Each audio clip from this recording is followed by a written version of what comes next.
ফেনীর দাগনভূঞা উপজেলার সিন্দুরপুর ইউনিয়নে খাবারের সঙ্গে চেতনাশক খাইয়ে গড়ের নগদ টাকা লুট করেন দুর্বৃত্তরা। ঘটনায় অসুস্থ 7 জনকে ফেনী জেনারেল হাসপাতালে ভর্তি করা হয়।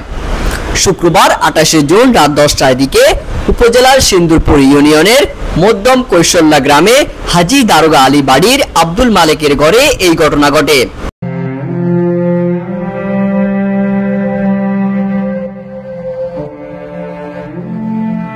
জানা যায়, রাতের খাবার খেয়ে প্রতিদিনের মতো ঘুমিয়ে পড়েন আব্দুল মালেক ঘরের লোকজন। পরে সকালে দরজা না খুললে প্রতিবেশীরা ডাকাডাকি করে, এতে সাড়া না দিলে সন্দেহ হয় তাদের। এক পর্যায়ে ঘরের ভেতর সব এলোমেলো দেখে চুরির বিষয়টি নিশ্চিত হয় তারা। এ সময় ঘরের ভিতরে ঢুকে অসুস্থ 7 জনকে উদ্ধার করে ফেনী জেনারেল হাসপাতালে ভর্তি করা হয়। পেয়ে ঘটনাস্থল পরিদর্শন করেন সহকারী police super Daganbhuiyan Sonagazi circle Taslim Hussain.